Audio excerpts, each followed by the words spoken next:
Yusuf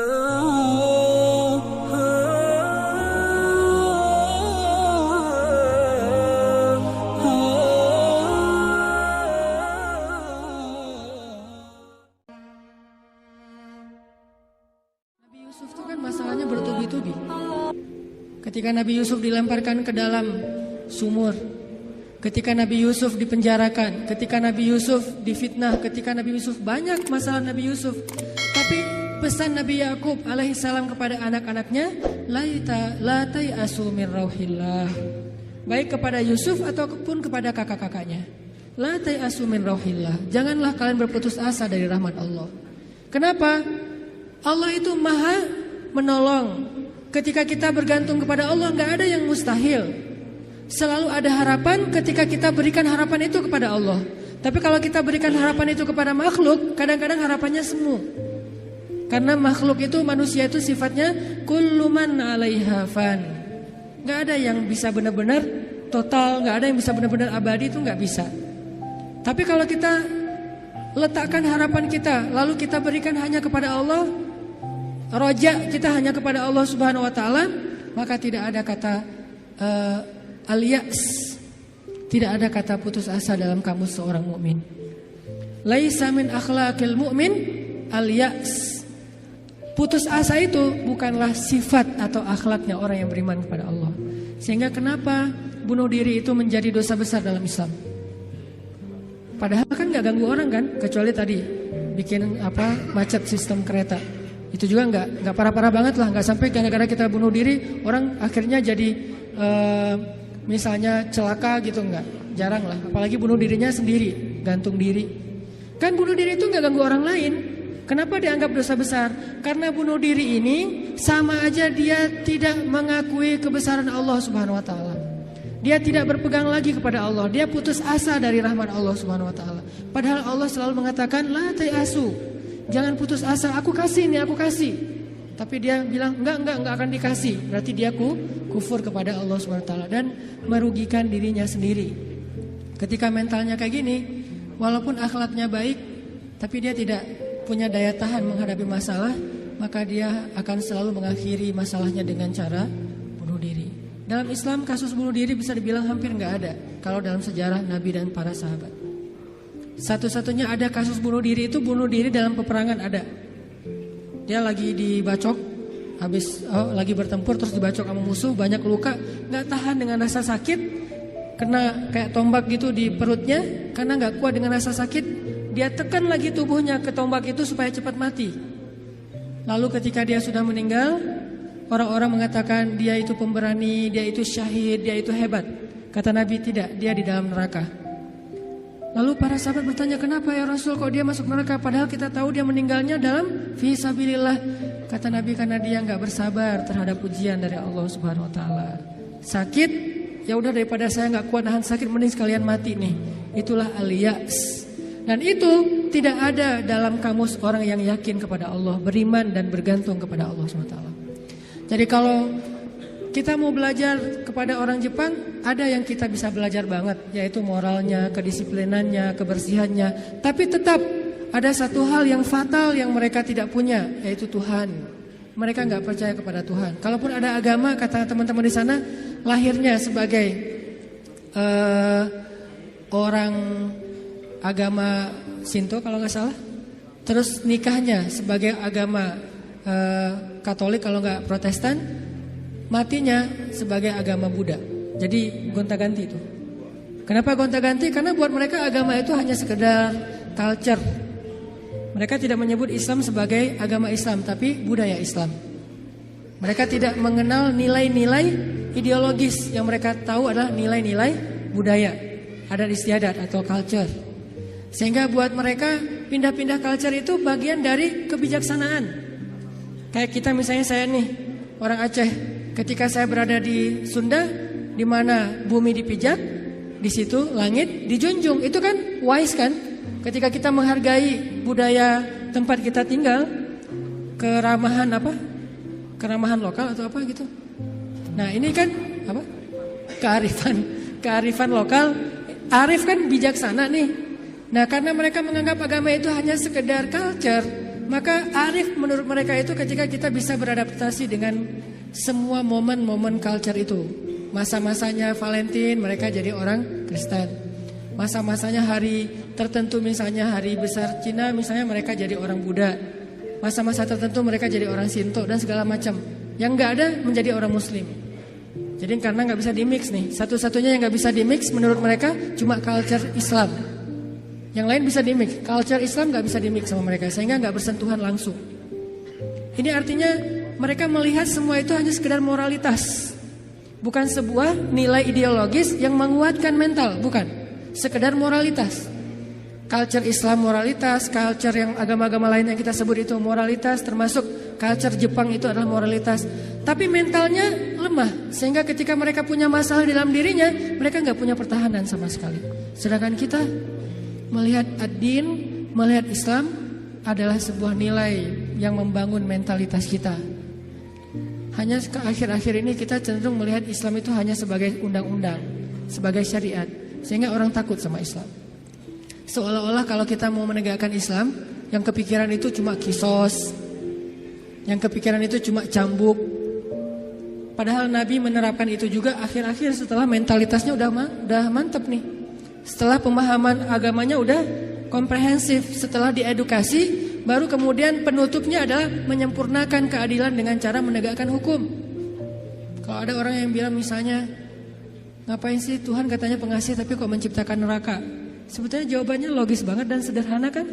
Karena tanpa ada surga neraka tidak ada keadilan. Kemana larinya orang-orang yang berbuat jahat dan zalim kalau tidak ada neraka?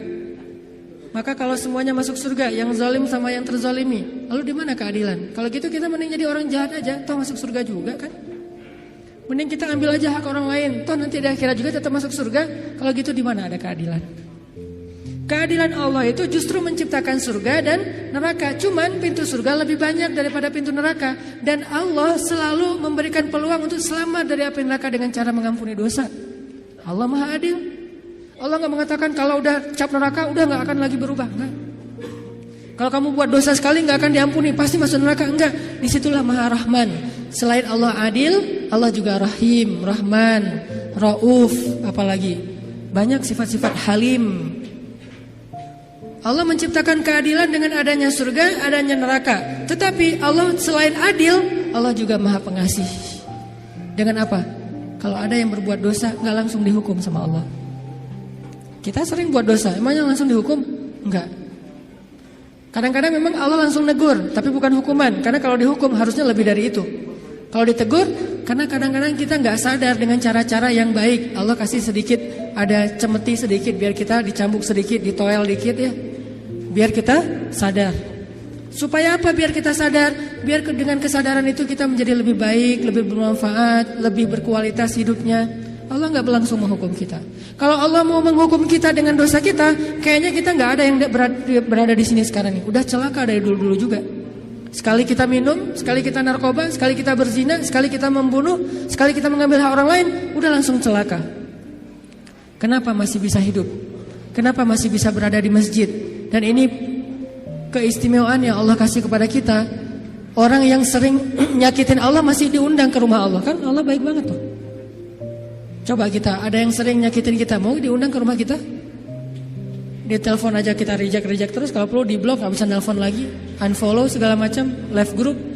Allah kita sakitin berkali-kali, kita cuekin, kita selingkuhin dalam bahasa kita mah ya. Gimana selingkuhin? Selingkuhin akidah.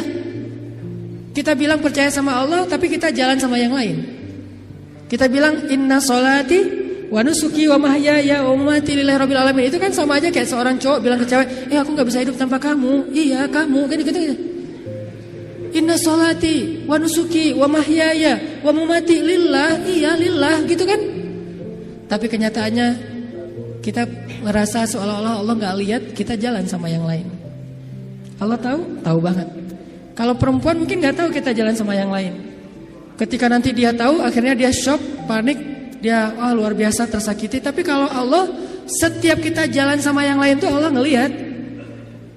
Kita dekat sama yang lain, ke Allahnya enggak. Lah, yang kasih rezeki kan saya. Kenapa kamu terima kasihnya ke dia? Yang memelihara kamu kan saya. Kenapa kamu baiknya ke dia? Kok saya enggak? berbuat baik kepada hamba Allah, Allah senang. Tapi kenapa kepada Allah enggak? Ini agak-agak kurang fair nih. Ke makhluk yang enggak berjasa kita jadi baik. Ke Allah yang maha berjasa kita cuek. Malah kita menuduh Allah dengan tuduhan-tuduhan yang enggak pantas. Ngerasa Allah enggak penting dalam hidup kita. Kalau Allah enggak sabar, makanya Allah itu sabur. Apa arti sabur? Sabar banget. Allah itu sami. Apa arti sami? Dengar curhat banget lah. Kita pasti nggak kuat dengar curhat teman-teman kita. Bayangin kalau yang curhat ke kita itu ada puluhan orang, kan stres juga tuh setiap hari. Allah dicurhatin miliaran orang setiap hari coba. Bukan miliaran orang, miliaran makhluk, semuanya curhat kepada Allah. Yas'aluhu man fis samawati wal ardh. Semua yang ada di langit dan di bumi curhat kepada Allah. Tapi Allah mendengar semua curhat mereka seolah-olah mereka itu cuma satu orang doang gitu. Dan baru pertama kali curhat, akhirnya Allah mendengarnya tuh sami'un. Betah banget ngedengerin curhatnya. Betah banget Allah dengar curhat kita, gak pernah. Kan kamu udah kemarin curhat, giliran atau dengan yang lain? Enggak kan? Kita berdoa setiap hari, kan udah kemarin giliran. Soalnya yang berdoa itu banyak loh. Kita di DM aja, di japri aja kadang-kadang bete juga nih kalau udah dijawab sekali terus nanya lagi karena banyak banget yang bertanya. Kan agak capek tuh makhluk. Makanya kita gak disebut sami'un, tapi kita sami'un. Allah sami'un, kita sami'un. Apa bedanya? Kalau sami'un senang mendengar, tapi tetap ada batasnya. Kalau sami'un pendengar banget, betah banget ngedengerin, gak ada batasnya. Gak pernah Allah capek mendengar curhat kita. Lagian kadang-kadang kita yang dicurhatin ke Allah itu masalahnya itu juga belum selesai. Allah gak pernah bilang belum selesai juga masalah yang kemarin. Gak pernah Allah ngomong gitu. Kayak berlarut-larut kamu teh masalah gak beres-beres. Allah gak pernah ngomong kayak gitu kan. Tetap aja hambaku ada apa, Allah mendengar. Dan bukan cuma mendengar, Allah yang ngedatangin kita ke langit dunia setiap sepertiga malam. Terus Allah bertanya, hal min dihajah, ada gak di antara hambaku yang butuh sesuatu? Sini. Hal min taib, adakah di antara hambaku yang pengen taubat? Sini aku terima taubatnya. Hal min mustaghfir, adakah di antara hambaku yang pengen minta ampun? Sini aku ampuni dosanya. Allah datangin kita, Allah nawarin jasa kepada kita. Masih kita bilang juga Allah gak berjasa dalam hidup kita? Masih kita bilang kita gak butuh Allah subhanahu wa ta'ala? Fa bi ayyi ala'i rabbikuma tukadziban. Jadi teman-teman, ada orang kadang dalam kehidupan kita itu berjasa banget sampai kita gak bisa ngelupain dia. Salah satunya dalam hidup saya misalnya yang paling berjasa itu ibu, nomor satu pastinya ya. Kedua istri. Orangnya ada soalnya di sini. Ibu, istri. Kalau selain keluarga, oke, itu keluarga. Selain keluarga, siapa yang paling berjasa? Dalam hidup saya itu salah satu yang cukup banyak ngebantu saya itu adalah salah satunya nih. Ada saudara saya, Ustadz Muhtarom namanya, dosen Unpad, tinggal di Antapani. Beliau yang pertama banget nampung saya ketika saya baru hijrah ke Bandung. Ketika saya nggak tahu tinggal di mana, nggak punya rumah kontrakan, ngontrak juga nggak bisa. Beliau nampung saya tinggal di rumah beliau beberapa lama di Antapani. Beliau kenalin saya dengan ibu-ibu Masjid Salim. Nih dari Mesir nih, mau nggak dengerin ceramahnya? Enak loh, padahal saya juga masih bingung ceramahnya gimana ya. Nggak pernah ceramah. Sekali-kali ceramah yang kebalik kan Allah SAW, Rasulullah Subhanahu Wa Taala. Sekali-kalinya ceramah kebalik saking nervousnya. Disuruh ceramah sama Ustadz Muhtaram, ini ceramah. Akhirnya ibu-ibu ngundang-undang saya awal-awal dikenalin di Bandung. Berjasa banget. Sehingga kalau misalnya beliau miss call, nggak keangkat sama saya, langsung saya telepon balik. Kalau beliau SMS, langsung saya read, langsung typing, langsung bales. Kenapa? Karena saya merasa beliau berjasa dalam hidup saya. Adakah yang lebih berjasa dalam hidup kita daripada Allah Subhanahu Wa Taala? Toh beliau juga hamba Allah. Allah yang mengirim beliau untuk saya. Allah yang mengirim ibunda untuk saya. Allah yang mengirim istri saya untuk saya. Kalau Allah gak kirim istri saya buat saya, gak mungkin saya bisa nikah sama dia. Kan saya sering cerita, saya bukan tipe dia banget. 4 pantangan pada diri dia tuh ada di saya.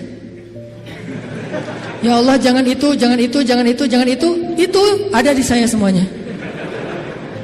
Coba kalau Allah gak membolak-balikan hati dia, mana mungkin saya nikah sama dia kan? Kayak mustahil gitu, karena bukan tipe dia banget. Ya Allah, jangan yang orang Sumatera, jangan brewokan, jangan yang dop. Udah dop, brewokan pula. Jangan anak pesantren, karena mungkin beda kebiasaannya, terlalu soleh kali menurut dia gitu ya. Empat-empatnya ada pada diri saya, terutama yang Dop dan Sumatera nih. Orang Sumatera kuliah di Mesir, dan Mesir mah Sumateranya Arab. Arab itu kayak kita, ada Sundanya, ada Jawanya, ada Betawinya, ada Sumateranya. Mesir itu Sumateranya Arab. Di Mesir tuh nggak ada cerita kita nungguin bus di halte tuh nggak ada. Yang ada ngejar bus. Bus tuh nggak pernah berhenti untuk ngangkut penumpang, nggak ada tuh. Bus ngeliat kita lagi nungguin malah dia iseng, makin dicepetin. Akhirnya kita kejar, wah, cowboy banget lah kehidupan di Mesir mah. Dia cuma berhenti kalau yang nungguin itu ibu-ibu. Kenapa? Karena ibu-ibu di Mesir itu raja, nggak ada yang berani sama ibu-ibu. Benar-benar queen tuh kalau ibu-ibu teh. Di Mesir ibu-ibu belanja nih ya, mang, apa bahasa Arabnya? Gitulah pokoknya, Mang, itu saya pengen ikan gitu ya. Oh iya, pas diambil ternyata ikannya matanya agak-agak merah gitu, mungkin agak-agak lama di freezer. Akhirnya bilang, ini kenapa nih ikan matanya merah? Begadang ya? Nggak jadi deh, malah saya mau ikan yang suka begadang, cari yang lain. Ganti lagi yang lain, udang aja, baunya nggak enak, ganti lagi. Berkali-kali gonta-ganti, itu yang dagang ikan tuh nggak boleh marah. Kenapa? Yang ngomong seorang perempuan. Dan di Mesir itu perempuan sangat dihormati, nggak boleh berdebat dengan perempuan, aib. Debat dengan cewek itu aib. Kalau dimarahin cewek itu aib. Mending kita menghindar aja deh. Kalau kita naik bus, duduk nih, ibu-ibu naik harus berdiri. Kalau nggak berdiri itu dianggap aib, satu bus semuanya aib. Kalian laki-laki atau apa kalian teh? Ada perempuan masuk ke bus, kalian pada duduk cuek itu, malu-maluin kalau di Mesir. Sehingga kalau ada ibu-ibu naik ke dalam bus nih, cowok-cowok semuanya berdiri siap. Silakan pilih kursi yang mana aja. Ibu-ibu boleh memilih. Kalau di kita kan laki-laki memilih, enggak, salah. Ini ibu-ibu yang memilih, saya mau yang di situ. Kenapa? Cowoknya ganteng. Dia milih tuh. Terserah dia mau duduk di mana. Cuma dua, ibu-ibu sama ulama. Kalau ada ulama Al-Azhar, karena ulama Al-Azhar, dosen-dosen saya di Al-Azhar itu enggak punya mobil pribadi. Mereka hidupnya sederhana. Gajinya gede sih, tapi asal gajian langsung ngasih beasiswa kepada mahasiswa yang kurang mampu. Kalau udah gajian tuh saya ngerasain sendiri nih, dia gajian ngambil di admin ya. Karena dulu nggak ada transferan, Mesir itu agak-agak terlalu ya gitulah, manual ya, nggak ada transfer. Satu-satunya komputer di ruang admin tuh dipakai main kartu. Karena dia nggak ngerti sistem komputerisasi akun kayak gitu tuh, akuntan tuh nggak ngerti dia tuh. Tahu satu-satunya komputer dipakai main kartu. Pas kita lagi ngantri, Om kita lagi ngantri nih, ntar tunggu dulu nih, kita lagi nih belum beres nih, gitu coba. Tapi menghargai banget kepada orang tua, ulama, ibu-ibu. Nah ada dosen saya ngambil gajinya kurang lebih sekitar 2.000 pound.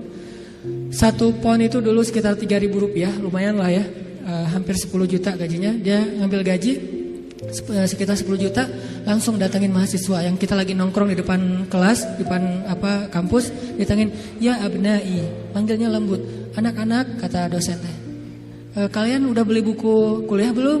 Kita senyum-senyum, padahal udah, tapi senyum-senyum aja. Mau bilang udah, jujur, mau dibilang enggak boleh dusta ya. Senyum-senyum aja. Oh ya udah nih beli buku, alhamdulillah. Akhirnya kita beli buku, cuman bukan buku kuliah, buku tambahan gitu kayak buku sejarah, buku apa. Alhamdulillah. Dia ngasih dari 10 juta, 5 juta itu buat anak-anak. Dan itu kebiasaan di sana tuh dosen-dosennya. Makanya karena hidupnya kayak gitu, sederhana, nggak punya kendaraan. Dosen kalau mau ke kampus bareng dengan kita pagi-pagi tuh naik bus. Cuman kalau kita ngejar, kalau bus supirnya nggak berani disuruh dosen Al-Azhar ngejar bus kan nggak mungkin ya. Kalau ngelihat itu ada penampilan dosen, langsung busnya berhenti. Begitu dosennya naik, langsung jalan tuh, nggak peduli kita lagi di tangga kek, di apa, nggak peduli deh. Kan dosen dulu yang naik nih. Prof silakan. Dosennya naik, baru dosennya di atas, kita masih bergelantungan tuh, bus langsung jalan. Sampai ada beberapa mahasiswa Malaysia karena nggak terbiasa mungkin, mereka kan biasanya naik taksi nih, karena beasiswa dari kampus, dari kerajaannya gede. Kalau kita kan beasiswanya dari Al-Azhar. Mesir itu negara miskin tapi ngasih beasiswa puluhan ribu mahasiswa asing. Negaranya miskin tapi bisa ngasih beasiswa, luar biasa. Nah Malaysia nggak dikasih. Negara yang tidak dikasih beasiswa di Asia itu Malaysia dan Brunei, karena dianggap udah sejahtera. Akhirnya mereka terbiasa naik taksi nih. Begitu mahasiswa Malaysia sekali naik bus, nggak terbiasa naik bus ala-ala Mesir gitu, turunnya membelakangi arah jalannya bus. Kebayang kan? gelundung gitu kan. Kita mahasiswa Indonesia ketawa-ketawa aja, wah lucu. Kalau kita kan udah biasa koboi ya, kejar bus, terus turunnya sambil lari. Kadang-kadang kalau bawa barang itu barangnya dilempar dulu ke dalam bus, langsung dikejar naik gitu. Udah biasalah kayak gitu-gitu di Mesir. Tadi cerita apa tadi teh? Hubungannya, ya gitulah, nggak ada hubungannya. Pokoknya balik lagi ke tema ya. Intinya ketahanan hati kita itu ketika kita dekat kepada Allah Subhanahu wa taala.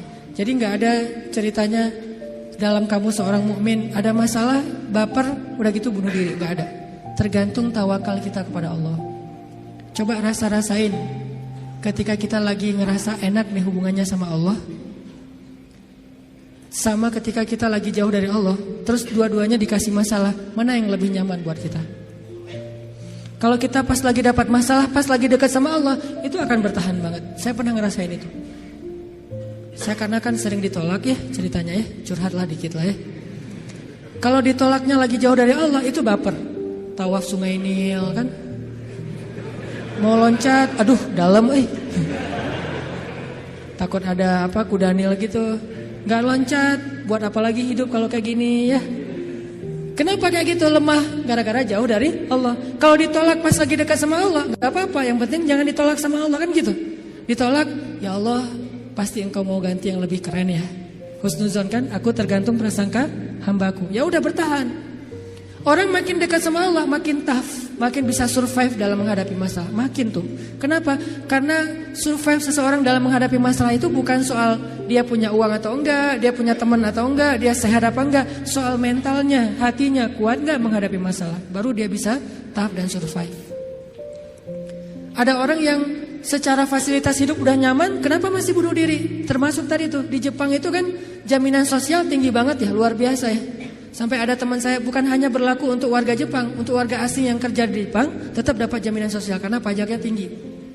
Ada teman saya yang ngelahirin, setelah dia nikah hamil lahir, itu anak biaya ngelahirinnya ditanggung pemerintah, terus ibunya boleh cuti selama 6 bulan, tapi tetap dapat gaji full setiap bulan.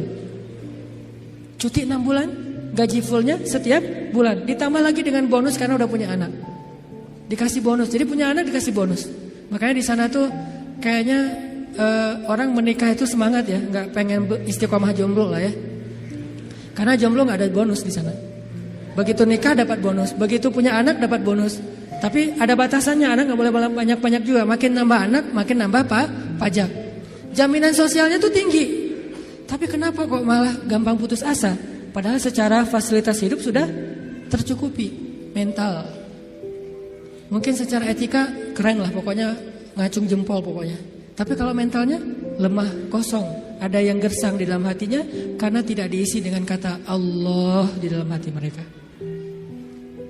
Di satu sisi kita perlu belajar kepada mereka, di sisi yang lain mereka perlu belajar kepada mukmin. Salah satunya mukmin di Indonesia. Ketika kita jauh dari Allah, mulai naik tingkat kriminal, mulai naik tingkat bunuh diri, mulai banyak orang yang putus asa, mulai banyak orang yang mengeluh, terjadilah krisis sosial. Itu ketika jauh dari Allah. Sejak kapan dalam persepsi kita miskin itu masalah? Di zaman Nabi miskin itu bukan masalah. Masalah itu fakir, bukan miskin. Di zaman Nabi malah berdoa pengen jadi orang miskin. Ya Allah, hidupkan saya sebagai orang miskin, matikan saya sebagai orang miskin, bangkitkan saya bersama orang miskin. Nabi itu cuma bilang hampir-hampir kefakiran itu menyebabkan orang kufur. Itu teks hadisnya, kadal fakru ayyakuna kufran, bukan miskin jadi kufur. Nggak ada teks kayak gitu. Terjemahan kita yang keliru. Orang miskin itu dekat dengan kekufuran. Nggak ada teks hadis kayak gitu. Yang ada fakir dekat dengan kekufuran. Terus apa bedanya miskin dengan fakir? Miskin itu kurang harta, kalau fakir itu kurang syukur. Makanya Nabi dalam konteks miskin malah berdoa pengen jadi orang miskin supaya hisabnya gampang. Tapi kalau dalam konteks fakir, Nabi malah bertauz, Allahumma inni a'udzubika minal fakri. Ya Allah, aku berlindung kepadamu dari kefakiran. Maksud kefakiran di dalam doa Nabi itu bukan kurang harta, tapi kurang syukur, kurang qanaah dengan apa yang diberikan Allah Subhanahu wa taala. Mental. Makanya salah satu misi Allah menurunkan Islam, mengutus Nabi Muhammad SAW itu adalah membangun mentalitas manusia yang kita sebut dengan mukmin muslim. Mentalnya yang dibangun, sehingga dengan mental itu lahirlah kebaikan-kebaikan yang sifatnya moral, kebaikan yang sifatnya akhlak, kebaikan yang sifatnya ritual, ibadah. Tapi semuanya berawal dari mental, termasuk sabar, mental. Yang menyebabkan seseorang gak gampang panik, mentalnya. Dan mental itu tergantung keyakinan dia kepada Allah Subhanahu Wa Taala. Masih ingat kisah Nabi ditodong senjata?